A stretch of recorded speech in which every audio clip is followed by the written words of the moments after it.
नमस्कार. शाकीर पठाण यांच्या राजाची किंमत सगळ्या महाराष्ट्राला कळाली. काय किंमत आहे. वाह.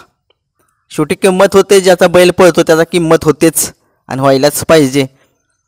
नक्कीच शाकीर पठाण यांचा राजाची किंमत 82 लाख एवढ्या रकमेला विक्री झालेली आहे. आता नक्कीच म्हणाल की तुम्ही 82 लाखाला विक्री झाली म्हणजे नक्की आता कुणाच्या नावावरती पळणार, कशी रक्कम दिली गेली. रक्कम जी आहे 82 लाख ठरली आणि हा बैल दोघांच्या नावावरती पळणार. कामठे आणि शाकीर पठाण या दोघांच्या नावावरती पळणार आणि 82 लाख हे दोघांची रक्कम ठरली. म्हणजे त्यात दोन भाग होणार. 41 लाख जे आहेत ते कामठेंनी शाकीर पठाण यांना दिलेले आहेत आणि नक्कीच हे दोन्ही मालकांच्या नावावरती हा बैल राजा आपल्याला पळताना दिसणार आहे. आणि राजा जो आहे तो शाकीर पठाण यांच्याच दावणीला राहणार आहे. त्यांनी तेच सांभाळणार आहेत, त्याचं तेच सगळं करणार आहेत. परंतु त्याचा काही खर्च असेल तो दोघांमध्ये असेल, काय त्याच्या खुराकाचा असेल, मैदानावरती पळणं, गाडीचा खर्च, काय सगळा असेल जो खर्च तो निम्मा निम्मा. बक्षीस जे आहे ते सुद्धा निम्मच होणार आहे. आणि नक्कीच आता शाकीर पठाण यांचा राजा शाकीर पठाण यांच्या नावावरती पळणार, परंतु त्याच्या पुढे कामठे यांचं नाव लागणार. म्हणजे तो दोघांच्या नावावरती पळताना दिसेल आणि नक्कीच राजाला एक मोठा मालक मिळाला. आणि नक्कीच राजाच्या मालकाची आता जे मोठे कामठे जे आहेत त्यांचा एक तुम्हाला परिचय देतो मी. कामठे जे आहेत ते पुणे जिल्ह्यामधील आहेत. एक खूप मोठं व्यक्तिमत्व आहे, ते चांगली व्यक्ती आहे. आणि आपले पृथ्वीराज बाबा खुटवळ जे आहेत, आत्ता वडकीचा जो बैजा आहे, जो काय त्याला म्हणतात, मला आठवण झाले त्यांचा, तो त्यांच्याकडे तो त्यांचा जो बैल आहे बैजा खुटवळचा तो, दैवत गोवेकर यांच्याकडे सांभाळायला जो असतो तो खुटवळचा बैजा जो पळतो तो पृथ्वीराज खुटवळ यांचा आहे. आणि ते पृथ्वीराज खुटवळ यांचे आणि शाकीर पठाण यांचे खूप चांगले संबंध आहेत. आणि नक्कीच त्या संबंधातून हा जो बैल आहे तो त्यांचे पाहुणे आहेत. पृथ्वीराज बाबा जे आहेत खुटवळ त्यांचे जे पाहुणे आहेत ते त्यांनी जो आहे तो राजा घेतलेला आहे. आणि नक्कीच खूप छान वाटते. राजाची एवढी मोठी या बैलगाडा क्षेत्रामध्ये विक्रमी विक्री झालेली आहे.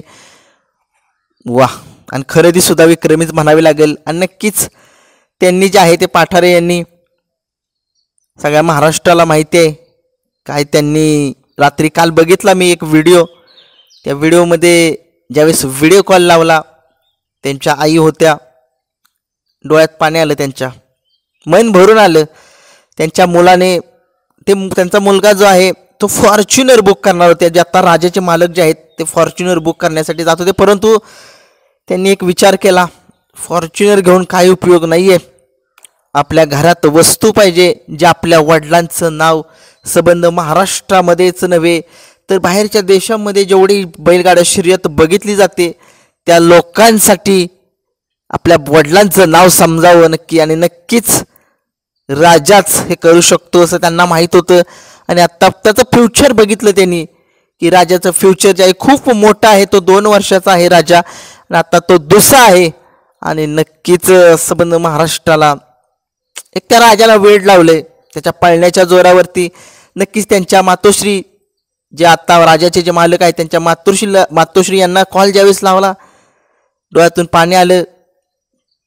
राजानं आमचं नाव करावं, आमच्या मालकांचं नाव संबंध महाराष्ट्रामध्ये करावं, आमची एवढीच इच्छा आहे. त्याच्यासाठीच आमच्या मुलाने या राजाची खरेदी केली.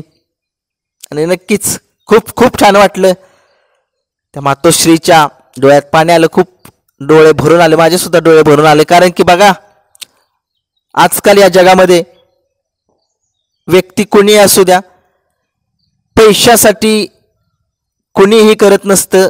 नाव पाहिजे असतं त्यांना. त्या नावासाठी हे जे बैलगाडा क्षेत्रामध्ये आहेत ते मोठमोठे व्यक्ती आहेत.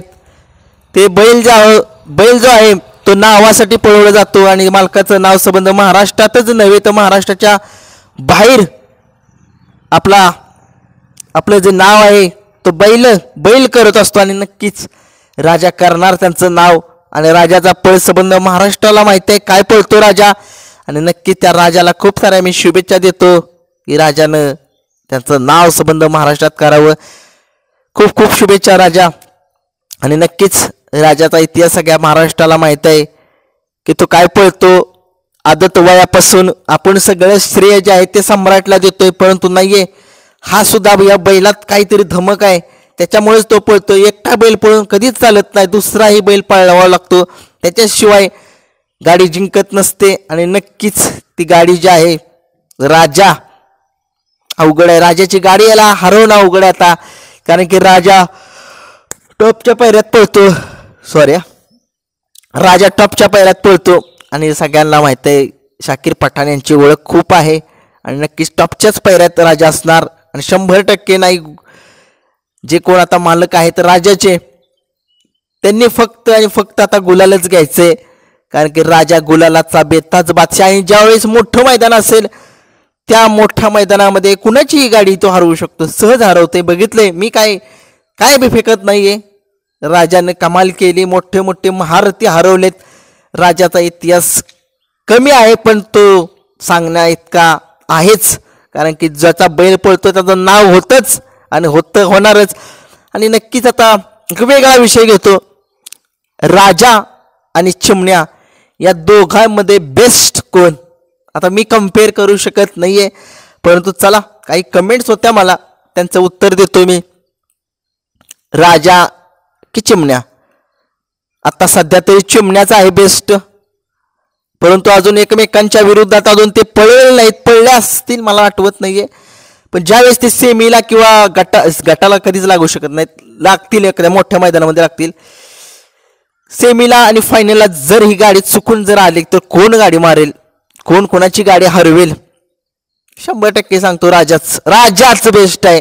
चिमण्या जो आहे तो एवढा पब्लिकनं पळत नाही, हा राजा पब्लिकनं पळतो. कारण की या बैलगाडा क्षेत्रामध्ये जो बैल पब्लिकनं पळतो ना तो बैल खरा या बैलगाडा क्षेत्रातला किंग बैल आहे, असं सगळ्या महाराष्ट्राला माहितीच आहे. बिंजोडचा बादशाह मथुर पब्लिकनंच पळतो. उगीच त्यानं 5 वर्ष मुंबईमध्ये दबदबा निर्माण केला होता. बक्कासूर दोन्ही खांदी पाळणाऱ्या बैला या बैलगाडा क्षेत्रामध्ये, त्या बैलाचं कम्पेअर कुठल्याच बैलासोबत मी करू शकत नाही. तो देव आहे या बैलगाडा क्षेत्रातील आणि तो देवच राहील. आणि नक्कीच राजा आणि चिमण्या यामध्ये कोण बेस्ट आहे, तर राजाच बेस्ट आहे. कारण की चिमण्याची गाडी ज्यावेळेस पब्लिकला लागती त्यावेळेस चिमण्या नाही गाडी फॉल होईल, पळतो चिमण्या. मी काय नावं ठेवत नाही, चिमण्या पळतो, पण तो त्याच्यासोबत जो बैल असतो तो पळत देत नाही. परंतु हे राजाचा वेगळा आहे, कुठलाही बैल असतो त्याच्यावर तो काढतो सेमी फायनल पब्लिकनं. आणि नक्कीच या राजाला ज्या मालकाकडे गेलाय त्या मालकाचं नाव संबंध महाराष्ट्रामध्ये कर. खूप साऱ्या शुभेच्छा राजा तुला, धन्यवाद.